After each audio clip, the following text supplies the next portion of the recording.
지독한 사람도 있습니다.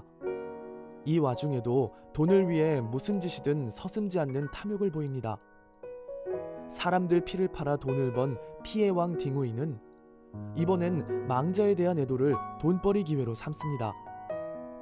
정부가 열병 환자에게 지급하는 관을 독점한 후 온갖 폐악을 부립니다. 관을 구할 수 없자 마을의 책임자는 마을 안 우람한 나무들을 모두 베고 아이들 학교 책걸상까지 부수어 관을 만든 후 장례를 치릅니다. 학교는 마을의 미래입니다. 칠판 한 조각 남지 않는 학교는 이 마을의 미래를 선명히 보여줍니다. 자연은 마을의 터전입니다. 대지의 열병이 인간의 열병으로, 인간의 열병이 나무의 열병으로 번지면서 마을은 인간이 살 수 없는 땅으로 변합니다. 환자들도 더 이상 학교에 머물지 못합니다. 마을의 파멸이죠. 매열 사업을 벌여 사람들을 에이즈에 감염시킨 것도 모자라 관장사에 나선 딩우이는 한마디로 죽음의 장사꾼입니다. 아버지가 말려도 아무 소용없죠. 오히려 더욱 돈벌이에 몰두합니다. 이번엔 음혼 사업에 손을 댑니다. 음혼은 짝없이 죽은 이들을 사후에 맺어주는 영혼 결혼식을 말합니다. 합장 등에 따른 이득이 상당하죠. 12살 몸으로 죽은 소년 역시 현 최고위 인사의 딸과 맺어져 마을을 떠나게 됩니다. 묘지 사업을 벌이려는데 아들의 시체마저 이용한 것입니다. 물질주의에 먹혀 인정사정을 모두 잃어버린 인간의 전형입니다. 이 작품은 옐렌커의 고향인 중국 허난성에서 일어난 실제 사건을 모델로 합니다. 개혁개방 이후 중국 정부가 매열을 합법화하고 가난한 이들에게 적극 권유하면서 에이즈 감염병이 들불처럼 번져간 현실을 고발했습니다. 딩시 마을을 감염시킨 에이즈는 물질주의에 사로잡힌 현대 중국 사회의 밑바닥을 보여줍니다.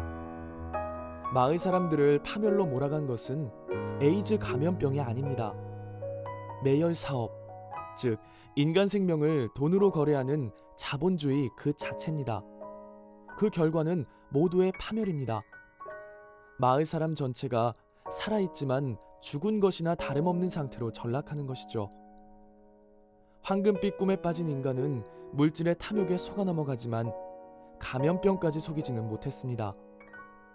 바이러스는 인간의 꿈 따위에는 조금도 현혹되지 않기 때문입니다.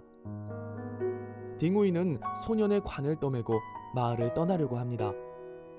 이를 바라보던 소년의 할아버지는 양심의 힘에 이끌려 몽둥이를 들어 큰아들 뒤통수를 후려칩니다. 이로써 돈에 파먹혀 영혼 깊은 곳까지 인간을 썩어버리게 만드는 매열의 물질주의는 종말을 고합니다. 석 달 실형을 살고 온 딩수의 양이 돌아오자 텅 빈 마을에 비가 오기 시작합니다. 소설의 첫 장면은 가혹한 가뭄으로 시작하는데 소설의 마지막은 대지를 적시는 단비로 끝납니다. 만약에 이 비가 희망이라면 우리는 온 세상을 휩쓰는 탐욕의 강대함 속에서 희망이 이렇게 아주 연약한 형태로 존재함을 알 수 있습니다. 뜨거운 열병을 식히는 촉촉한 비의 형태로 말입니다. 딩수이 양의 마지막 꿈처럼 마을의 폐허에 언젠가 사람들이 다시 가득 차지 않을까요? 할아버지는 드넓게 펼쳐진 평원 위에 한 여인이 손에 버드나무 가지를 들고 있는 것을 보았다. 한번 흔들자 땅에 수많은 진흙인간들이 생겨났다. 진흙인간은 비오는 땅에 물방울만큼이나 많았다.